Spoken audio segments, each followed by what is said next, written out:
TV किसान, बदलते भारत की शान।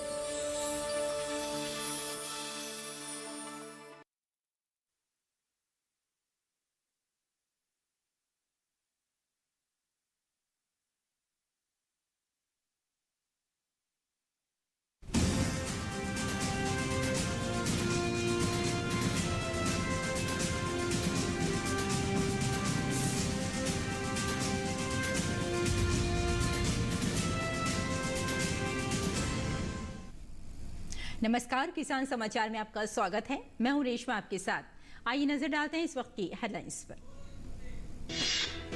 राजधानी नई दिल्ली में फसल अवशेष जलाने के प्रबंधन के मुद्दों पर शुक्रवार को बुलाई गई अंतर मंत्रालयी बैठक। पंजाब, हरियाणा, उत्तर प्रदेश और राष्ट्रीय राजधानी क्षेत्र दिल्ली में फसल अवशेष जलाने की तैयारियों की गई समीक्षा। केंद्रीय कृषि मंत्री नरेंद्र सिंह तोमर ने कहा, चालू मौसम में पराली जलाने को पूरी तरह से खत्म करना है सरकार का लक्ष्य। रसायन और उर्वरक राज्य मंत्री भगवंत खोबा ने शुक्रवार को लोकसभा में एक लिखित उत्तर में कहा, यूरिया की कोई कमी नहीं। भारत विश्व में सबसे न्यूनतम दर पर किसानों को यूरिया करा रहा है उपलब्ध। 6 नए यूरिया उत्पादन संयंत्र क्रियान्वित। यूरिया आवश्यकता को कर रहा है पूरा। 76,20,000 मीट्रिक टन यूरिया का किया जा रहा है उत्पादन। मध्य प्रदेश के मुख्यमंत्री शिवराज सिंह चौहान कृषि विपणन बोर्ड के स्वर्ण जयंती महोत्सव में हुए शामिल। कहा, कृषि उपज मंडी व्यवस्था के कारण किसानों को मिल रहा है फसलों का उचित मूल्य। किसान एमपी फार्म ऐप में कृषि उपज घर, खेत और गोदाम से भी कर सकते हैं विक्रय। मध्य प्रदेश में मौसम विभाग ने 8 जिलों में बारिश का रेड अलर्ट किया जारी। राज्य के 8 जिलों में ऑरेंज अलर्ट और 22 जिलों में येलो अलर्ट भी किया गया जारी। रायसेन जिले में 24 घंटों से बारिश। जिले भर के नदी नाले उफान पर। 50 से ज्यादा गांवों का शहर से टूटा सड़क संपर्क। और अब समाचार विस्तार से। पंजाब, हरियाणा, उत्तर प्रदेश और राष्ट्रीय राजधानी क्षेत्र दिल्ली राज्यों की तैयारियों की समीक्षा के लिए केंद्रीय कृषि मंत्री नरेंद्र सिंह तोमर और पर्यावरण, वन एवं जलवायु परिवर्तन मंत्री भूपेंद्र यादव की सह अध्यक्षता में शुक्रवार को एक उच्च स्तरीय अंतर मंत्रालयी बैठक आयोजित की गई, जिसमें मौजूदा मौसम में धान की पराली जलाने से रोकने के बारे में विचार विमर्श हुआ। बैठक के दौरान राज्यों ने मौजूदा मौसम में पराली जलाने से रोकने के लिए अपनी कार्य योजना और रणनीतियां प्रस्तुत की। राज्यों को किसानों के बीच धान की पराली जलाने से रोकने के बारे में जागरूकता लाने के लिए फसल अवशेष प्रबंधन के लिए प्रदान की गई धनराशि का उपयोग करने, फसल अवशेष प्रबंधन मशीनरी की कटाई के मौसम से पहले ही उपलब्ध कराने, ICAR और अन्य हितधारकों के सहयोग से सूचना, शिक्षा और संचार गतिविधियां करने की सलाह दी गई। केंद्रीय पर्यावरण मंत्री ने कहा कि पिछले 5 वर्षों से धान की पराली जलाने से रोकने के प्रयासों के अच्छे परिणाम मिल रहे हैं। वायु गुणवत्ता प्रबंधन आयोग जैसी एजेंसियों के ठोस प्रयासों के कारण पंजाब, हरियाणा, उत्तर प्रदेश, राष्ट्रीय राजधानी क्षेत्र दिल्ली में पराली जलने की घटनाओं में कमी आई है। धान के भूसे के समुचित प्रबंधन को प्रोत्साहन देने की जरूरत है, जो बिजली, बायोमास जैसे उपयोगकर्ता उद्योगों को कच्चा माल मुहैया करेगा। कृषि मंत्री तोमर ने कहा कि सभी हितधारकों के प्रयासों से धान की पराली जलाने की घटनाओं में लगातार कमी देखी जा रही है। हालांकि धान की पराली जलाने का संबंध केवल दिल्ली और उसके आसपास के इलाकों के प्रदूषण से नहीं है, बल्कि ये मिट्टी के स्वास्थ्य और उसकी उर्वरता पर प्रतिकूल प्रभाव डालकर कृषि भूमि पर भी हानिकारक प्रभाव डाल रहा है। इसलिए हमारे प्रयास दिल्ली में वायु प्रदूषण से लड़ने और मिट्टी के स्वास्थ्य की रक्षा करने के लिए होने चाहिए, जिससे हमारे किसानों के हितों की रक्षा हो सके। रसायन और उर्वरक राज्य मंत्री भगवंत खोबा ने शुक्रवार को लोकसभा में एक लिखित उत्तर में कहा कि यूरिया की कोई कमी नहीं है। भारत विश्व में सबसे न्यूनतम दर पर किसानों को यूरिया उपलब्ध करा रहा है। खोबा ने बताया कि कृषि में रासायनिक उर्वरकों के उपयोग को कम करने के लिए भारत सरकार जैविक उर्वरक और जैव उर्वरकों के संयोजन के साथ मृदा परीक्षण को मद्देनजर रखते हुए उर्वरकों के संतुलित और विवेकपूर्ण उपयोग को बढ़ावा दे रही है। इसके अलावा परंपरागत कृषि विकास योजना, नमामि गंगे, भारतीय प्राकृतिक कृषि पद्धति, उत्तर पूर्वी क्षेत्र के लिए मिशन जैविक मूल्य श्रृंखला विकास, राष्ट्रीय जैविक खेती परियोजना के तहत किसानों को जैविक और जैव उर्वरकों के उपयोग के लिए सहायता प्रदान की जाती है। इसके अलावा राष्ट्रीय जैविक खेती केंद्र जैविक खेती को बढ़ावा देने के लिए जागरूकता फैलाने और प्रशिक्षण गतिविधियों में शामिल है। आर्थिक मामलों की कैबिनेट समिति ने 28 जून को हुई अपनी बैठक में PM programme for restoration awareness generation nourishment and amelioration of mother earth यानी पीएम प्रमाण को मंजूरी दे दी है। इस पहल का उद्देश्य उर्वरकों के टिकाऊ और संतुलित उपयोग को बढ़ावा देने, वैकल्पिक उर्वरकों को अपनाने, जैविक खेती को बढ़ावा देने और संसाधन संरक्षण प्रौद्योगिकियों को लागू करके धरती माता के स्वास्थ्य को बचाने के लिए राज्यों, केंद्र शासित प्रदेशों द्वारा शुरू किए गए जन आंदोलन का समर्थन करना है। योजना के तहत पिछले 3 वर्षों की औसत खपत की तुलना में रासायनिक उर्वरकों की खपत में कमी के माध्यम से एक विशेष वित्तीय वर्ष में राज्य, केंद्र शासित प्रदेश द्वारा उर्वरक सब्सिडी का जो 50% बचाया जाएगा उसे अनुदान के रूप में उस राज्य, संघ राज्य क्षेत्र को दे दिया जाएगा। मध्य प्रदेश के मुख्यमंत्री शिवराज सिंह चौहान शुक्रवार को कृषि विपणन बोर्ड के स्वर्ण जयंती महोत्सव में शामिल हुए। मुख्यमंत्री ने कहा कि प्रदेश में कृषि उपज मंडी की उत्तम व्यवस्था के कारण किसानों को उनकी फसल का उचित मूल्य मिल पा रहा है। ये सब आप सबके निरंतर प्रयासों का ही परिणाम है कि मंडी समितियों ने जिंसों की आवक और मंडी की आय में अब तक की सर्वाधिक वृद्धि हासिल की है। मुख्यमंत्री ने कहा, सरकार किसानों के कल्याण और उन्हें उनकी फसलों का उचित मूल्य दिलाने के लिए निरंतर कार्य कर रही है। उन्होंने कहा कि बोर्ड के शेष चतुर्थ श्रेणी कर्मचारियों का भी आमेलन किया जाएगा। उन्होंने कहा कि किसान अब एमपी फार्म ऐप के माध्यम से ही अपनी कृषि उपज को अपने घर, खेत और गोदाम कहीं से भी आसानी से विक्रय कर सकते हैं। इलेक्ट्रिक तौल कांटे से लेकर बोली लगाने के लिए सरकारी कर्मचारी तक की व्यवस्था को पारदर्शी बनाया गया है। किसानों को अपने खेत खलिहानों से ही फसल बेचने की सुविधा दी गई है। उन्होंने कहा कि बोर्ड के अधिकारी इस बात का ध्यान रखें कि मंडी में जो नीलामी होती है उसमें 2% से अधिक कमीशन ने काटा जाए। केंद्रीय कृषि मंत्री तोमर ने कहा कि प्रधानमंत्री नरेंद्र मोदी के नेतृत्व में देश दिन ब दिन राजचौगुनी प्रगति कर रहा है। मध्य प्रदेश कृषि के क्षेत्र में कार्य कर निरंतर कृषि कर्मण अवार्ड जीत रहा है। ये हमारे प्रदेश के किसानों के परिश्रम का प्रतिफल है। मध्य प्रदेश के कृषि मंत्री पटेल ने कहा कि सरकार ने किसानों को कई सौगातें दी हैं। प्रधानमंत्री मोदी और मुख्यमंत्री चौहान के नेतृत्व और मार्गदर्शन में किसानों को अतिरिक्त आय अर्जित हो रही है। चीनी की अंतर्राष्ट्रीय कीमतों में रिकॉर्ड बढ़ोतरी के बावजूद देश में चीनी की खुदरा कीमतें स्थिर रही हैं। भारत सरकार ने देश में चीनी की खुदरा कीमतों को सफलतापूर्वक स्थिर बनाए रखा है। चीनी की अंतर्राष्ट्रीय कीमतें अप्रैल और मई 2023 में एक दशक के उच्चतम स्तर पर पहुंच गई हैं। चीनी की घरेलू कीमतों में लगभग 3% की मामूली मुद्रास्फीति है, जो गन्ने के उचित और लाभकारी मूल्य FRP में वृद्धि के अनुरूप है। अंतर्राष्ट्रीय स्तर पर चीनी की कीमतें भारत की तुलना में लगभग 50% अधिक हैं। देश में चीनी की औसत खुदरा कीमत लगभग 43 रुपये प्रति किलोग्राम है और इसके सीमित दायरे में ही बने रहने की संभावना है। पिछले 10 वर्षों में चीनी की कीमतों में देश में 2% से भी कम की वार्षिक मुद्रास्फीति रही है। सरकार द्वारा ठीक समय पर कदम उठाए जाने से चीनी सेक्टर खतरे से बाहर आ गया है। चीनी सेक्टर के मजबूत बुनियादी कारकों और देश में गन्ने तथा चीनी के पर्याप्त से अधिक उत्पादन ने यह सुनिश्चित किया है कि चीनी तक प्रत्येक भारतीय उपभोक्ता की पहुंच सरल बनी रहे। इसके अलावा उचित और लाभकारी मूल्य के साथ साथ चीनी मिलों द्वारा समय पर भुगतान सुनिश्चित करने और चीनी मिलों द्वारा समय पर उनके भुगतान के जरिए गन्ना किसानों के हितों पर भी ध्यान दिया जा रहा है। 2021-22 तक के चीनी सीजन के लिए गन्ना किसानों का 99.9% गन्ना बकाया चीनी मिलों द्वारा पहले ही चुकाया जा चुका है। यहाँ तक कि 2022-23 के चालू चीनी सीजन के लिए भी 1.05 लाख करोड़ रुपए से अधिक के भुगतान के साथ अब तक लगभग 93% गन्ने का बकाया भुगतान पहले ही किसानों को चुकाया जा चुका है।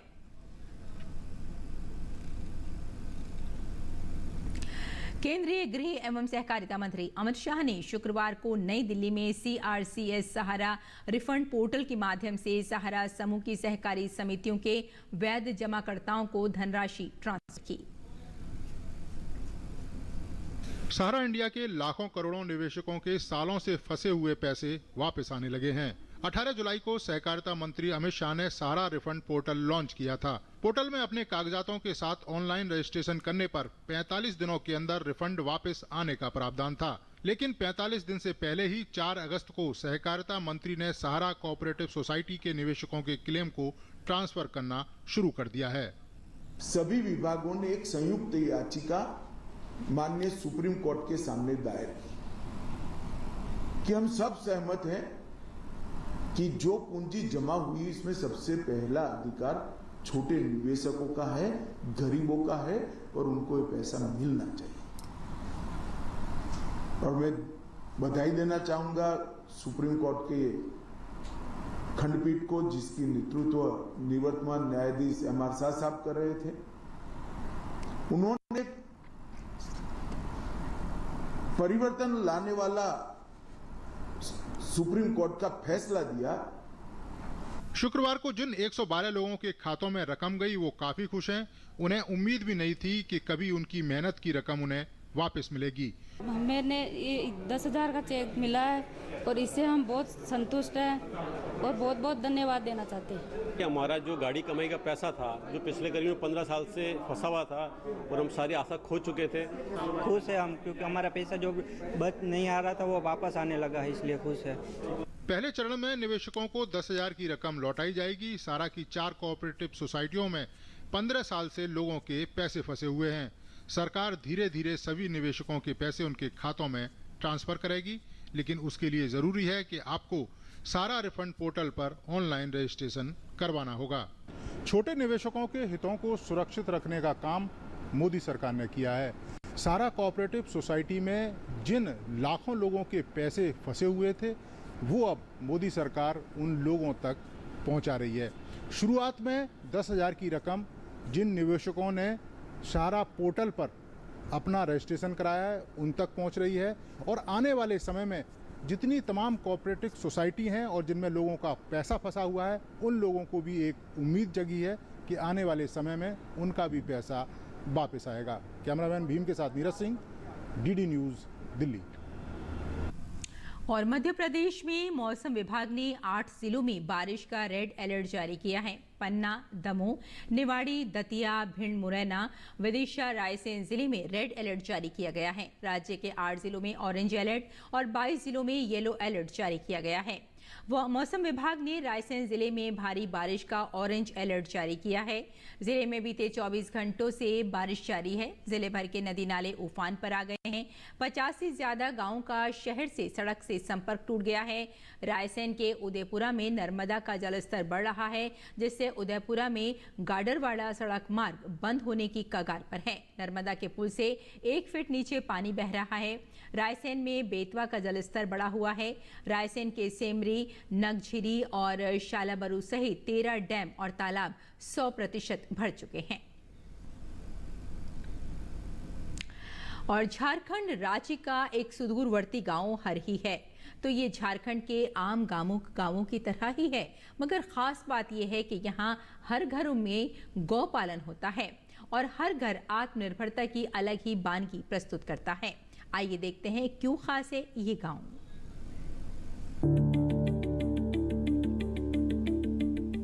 रांची से 35 किलोमीटर पश्चिम में जंगलों से घिरा हुआ एक सुदूरवर्ती गांव है हरही।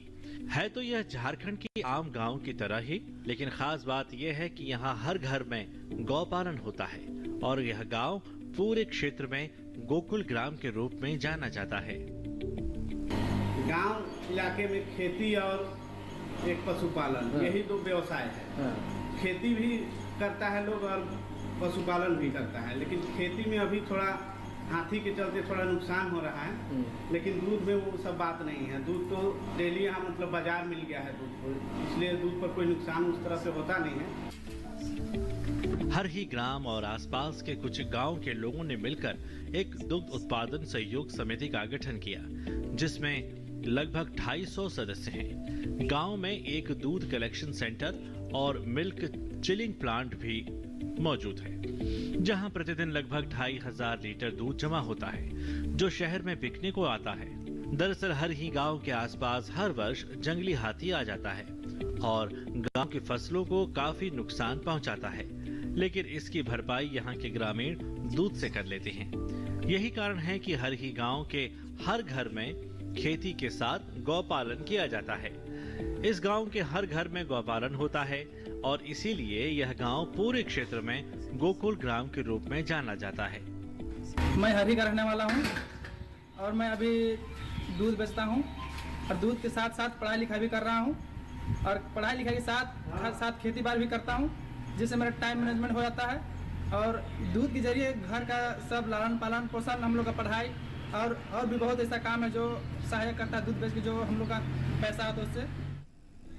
इतना ही नहीं, हरही ग्राम और आसपास के कुछ गांव के लोगों ने मिलकर एक दुग्ध उत्पादन सहयोग समिति का गठन भी किया है। इस सुदूरवर्ती गांव में एक बैंक भी है, जहां सभी दुग्ध उत्पादकों का अकाउंट है, जिसमें सीधे उनका पैसा आता है।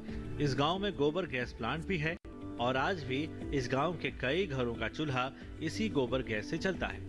गांव में अब घर घर में ट्रैक्टर, कार और मोटरसाइकिल भी हैं। गांव की नई पीढ़ी के बच्चे अब देश के बड़े शहरों में उच्च एवं तकनीकी शिक्षा ग्रहण कर रहे हैं। आज झारखंड के सुदूरवर्ती हरही ग्राम के ग्रामीणों ने अपनी सूझबूझ और मेहनत से विकास की नई इबारत गढ़ रहे हैं।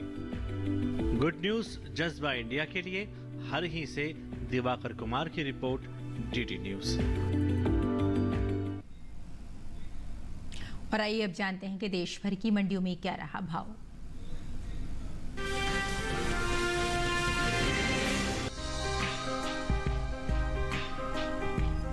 इन दिनों कृषि उपज मंडियों में गेहूं की आवक सामान्य बनी हुई है।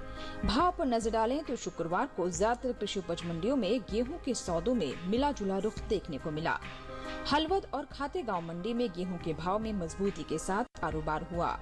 वहीं बहराइच और बेगूं मंडी में नरमी देखने को मिली, जबकि धोराजी मंडी में इस दौरान गेहूं के सौदे बिना किसी फेरबदल के साथ हुए।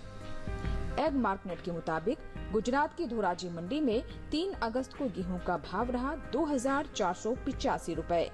4 अगस्त को इसके भाव में कोई बदलाव देखने को नहीं मिला और भाव 2485 रुपए प्रति क्विंटल पर बना रहा। राज्य की हलवद मंडी में इस दौरान गेहूं के सौदों में बढ़त के साथ कारोबार हुआ।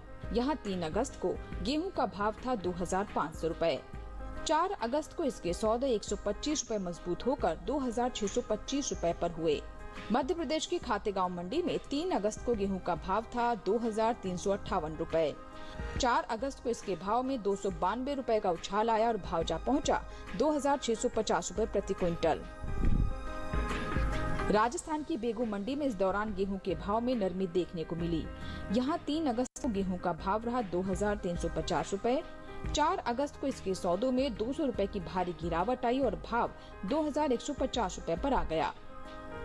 उत्तर प्रदेश की बहराइच मंडी में 3 अगस्त को धारा गेहूं का भाव था 2300 रुपए। 4 अगस्त को इसके भाव 10 रुपए लुढ़ककर 2290 रुपए पर आ गए। गेहूं की उपज की बात करें तो इस साल देश में घरेलू स्तर पर रबी गेहूं की पैदावार रिकॉर्ड स्तर पर जा सकती है, जिसका असर गेहूं के बाजार भाव पर पड़ता दिख सकता है। कृषि मंत्रालय के तीसरे अग्रिम अनुमान के मुताबिक साल 2022-23 के दौरान देश में रबी गेहूं की उपज 1127.43 लाख टन अनुमानित है, जो पिछले साल के उत्पादन की तुलना में 50.01 लाख टन अधिक है।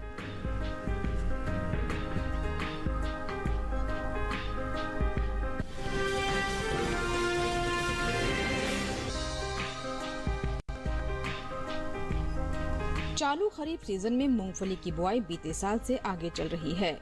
कृषि मंत्रालय के मुताबिक साल 2023 के लिए खरीफ मूंगफली की खेती 34,94,000 हेक्टेयर में हो चुकी है, जबकि बीते साल की समान अवधि के दौरान मूंगफली की बुआई 34,56,000 हेक्टेयर में हुई थी। यानी इस साल खरीफ सीजन में मूंगफली की बुआई का क्षेत्रफल 38,000 हेक्टेयर आगे चल रहा है। फिलहाल कृषि उपज मंडियों में मूंगफली की आवक सामान्य बनी हुई है। भाव की बात करें तो शुक्रवार को ज्यादातर कृषि उपज मंडियों में मूंगफली के भाव में उठापटक देखने को मिली। जहां धोराजी, विसावदर और राजकोट मंडी में मूंगफली के सौदे मजबूती के साथ हुए, वहीं धरोल मंडी में इस दौरान मूंगफली के भाव में नरमी देखने को मिली। एग मार्क नेट के मुताबिक गुजरात की धोराजी मंडी में 3 अगस्त को मूंगफली का भाव रहा 6,630 रूपए। 4 अगस्त को इसके भाव में 475 रूपए की तेजी आई और भाव 7,105 रूपए प्रति क्विंटल पर जा पहुंचा। राज्य की धरोल मंडी में इस दौरान मूंगफली के सौदों में नरमी के साथ कारोबार हुआ।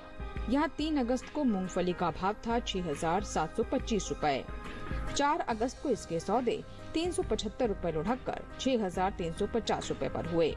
विसावदर मंडी में 3 अगस्त को मूंगफली का भाव था 5,715 रूपए। 4 अगस्त को इसके भाव में 575 रूपए का उछाल आया और भाव जा पहुंचा 6,290 रूपए। राजकोट मंडी में मूंगफली के भाव में इस दौरान बढ़त देखने को मिली। यहाँ 3 अगस्त को मूंगफली का भाव था 7,700 रूपए। 4 अगस्त को इसके भाव में 25 रूपए मजबूती आई और भाव हो गया 7,725 रूपए। मूंगफली के निर्यात पर नजर डालें। एपिडा के मुताबिक साल 2023-24 में अप्रैल से मई महीने के दौरान देश से होने वाले मूंगफली के निर्यात में बढ़त देखने को मिली है। बीते 2 महीने के दौरान मूंगफली का निर्यात 38,386 टन बढ़ा है। साल 2023-24 में अप्रैल से मई के दौरान मूंगफली का निर्यात 1,22,500 टन का हुआ है, जबकि बीते साल इस दौरान मूंगफली का निर्यात 84,114 टन रहा था। वहीं बात मूंगफली की पैदावार की करें तो घरेलू स्तर पर इस साल मूंगफली की पैदावार में बढ़त देखने को मिल सकती है। कृषि मंत्रालय के तीसरे अग्रिम अनुमान के मुताबिक साल 2022-23 के दौरान मूंगफली की उपज 102.82 लाख टन होने का अनुमान जताया गया है, जबकि बीते साल की समान अवधि के दौरान मूंगफली की पैदावार 101.35 लाख टन रही थी। मूंगफली की उपज में हुई बढ़त का असर कृषि उपज मंडियों में इसके बाजार भाव पर पड़ सकता है।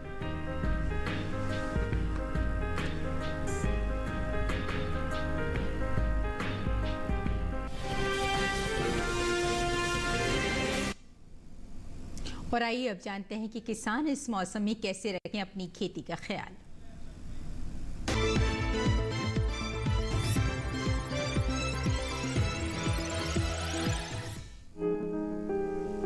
मध्य प्रदेश में बैंगन की रुपाई करें। किसान टमाटर की रुपाई कर सकते हैं। इसके साथ ही लाल मिर्च की रुपाई के लिए भी समय उपयुक्त है। यहीं फूल गोभी की रुपाई करते रहें। मध्य प्रदेश में धान की रुपाई कर लें। इसके अलावा मूंग के खेतों से खरपतवार निकाल दें। साथ ही उड़द के खेत से भी घास फूस निकाल लें। इसी तरह सोयाबीन के खेत से खरपतवार निकाल सकते हैं। मध्य प्रदेश में अमरूद के बागों में जरूरी उर्वरक डालें। किसान आंवले के बागों में भी जरूरी उर्वरक का इस्तेमाल करते रहें। वहीं कद्दू की बुआई करें। अभी खीरे की बुआई कर लें। यहाँ करेले की बुआई भी कर सकते हैं। किसान लौकी भी बोएं। छत्तीसगढ़ में धान की बुआई करें। धान के खेतों से पानी की निकासी का प्रबंध कर सकते हैं। वहीं अरहर के खेत से जल निकासी की व्यवस्था कर लें। किसान उड़द की बुआई करें। उड़द के खेत में पानी की निकासी का उचित प्रबंधन कर लें। इसके अलावा मूंग की बुआई करते रहें। मूंग के खेत से जल निकासी की व्यवस्था कर लें। इस समय मक्के की बुआई का समय उपयुक्त है। छत्तीसगढ़ में केले की रोपाई भी कर सकते हैं। किसान कद्दू की बुआई कर लें। यहाँ लौकी की बुआई भी करें। साथ ही लाल मिर्च की बुआई भी करते रहें। इसी तरह भिंडी की बुआई कर लें। छत्तीसगढ़ में टमाटर की खेती भी कर सकते हैं।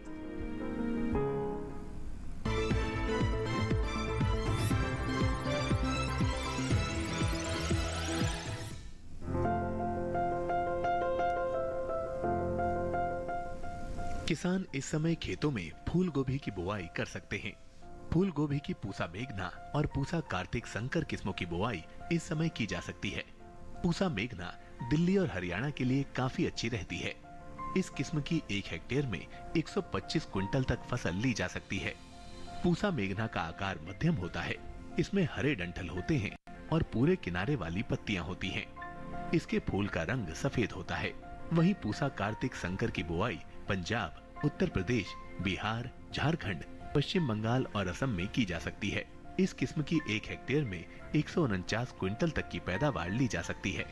इसका आकार मध्यम, फूल सफेद और वजन 475 ग्राम तक होता है। बुआई से पहले खेत को अच्छी तरह जोतकर समतल जरूर कर लें। बुआई करते समय पौध से पौध की दूरी 45 सेंटीमीटर और कतार से कतार की दूरी 30 सेंटीमीटर रखें।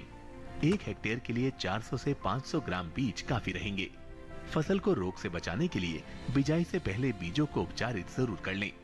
बीजोपचार से मिट्टी और बीज जनित रोगों से बचाव होता है। फूल गोभी को अधिक खाद और उर्वरक की जरूरत होती है। जब पौध 4 से 6 हफ्ते की हो जाए तो उनकी रोपाई कर लें। रोपाई के तुरंत बाद और फिर 7 से 10 दिन के अंतराल पर सिंचाई करें। इसके अलावा खरपतवार पर काबू पाने के लिए महीने में 2 बार निराई जरूर करें। ऐसा करने से फसल अच्छी होगी। फसल को सुंडी और हीरक पतंगा से बचाने के लिए स्पाइनोसैट दवा की 2 मिलीलीटर यानी 2 छोटे चम्मच मात्रा को 10 लीटर पानी में मिलाकर छिड़काव करें। इसके अलावा रस चूसने वाले कीटों की रोकथाम के लिए थायोमेथेक्साम की 2 ग्राम मात्रा यानी 1 छोटा चम्मच को 10 लीटर पानी में मिलाकर छिड़काव करें। ध्यान रखें कि जहां कीटों का अधिक प्रकोप हो, सिर्फ वहीं दवा का छिड़काव विशेषज्ञों की सलाह से करें। इससे लागत में भी कमी आएगी और पर्यावरण और सेहत को भी नुकसान कम होगा।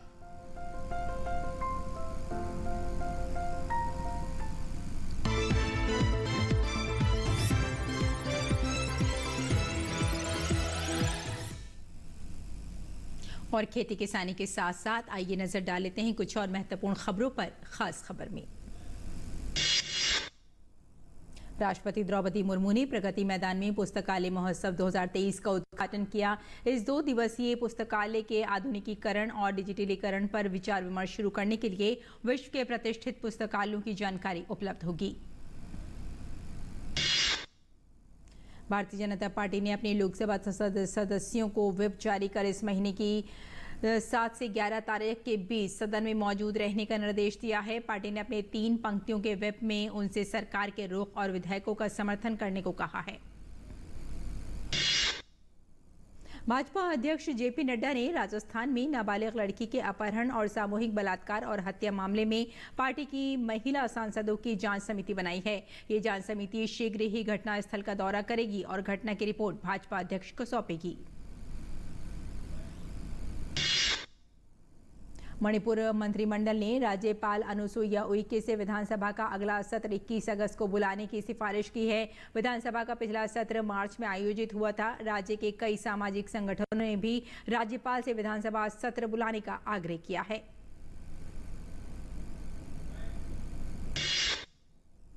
रक्षा मंत्री राजनाथ सिंह ने शुक्रवार को सशस्त्र बल न्यायाधिकरण के एक कार्यक्रम में भाग लिया। रक्षा मंत्री ने कहा कि देश भर की विभिन्न अदालतों में बड़ी संख्या में लंबित मामले हैं, लेकिन बोझ को कम करने के लिए विशेष न्यायाधिकरण स्थापित किए गए हैं।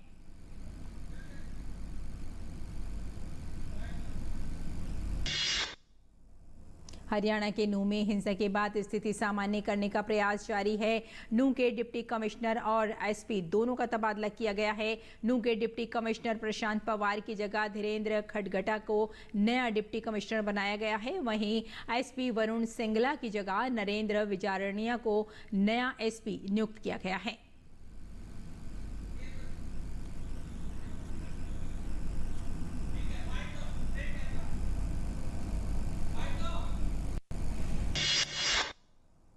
तो किसान समाचार में फिलहाल इतना ही। अनुमति दें। नमस्कार।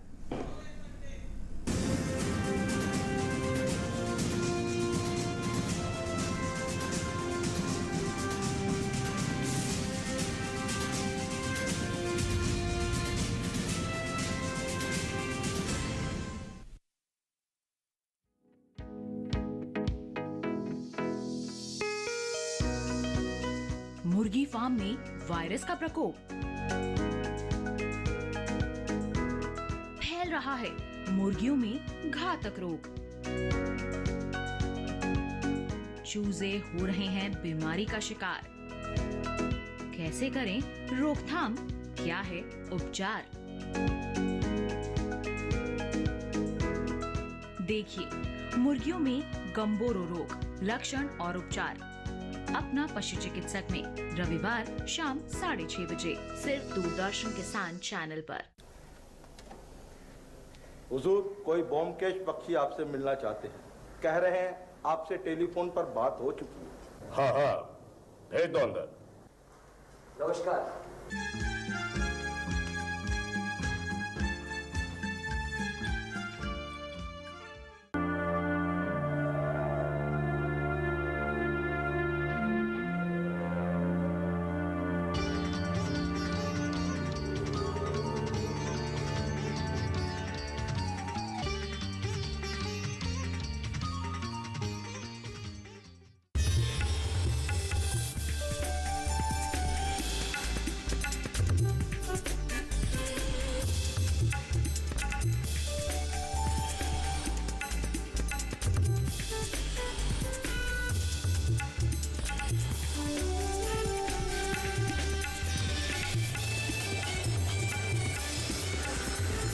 ईडी के साथ बदलते भारत की शान।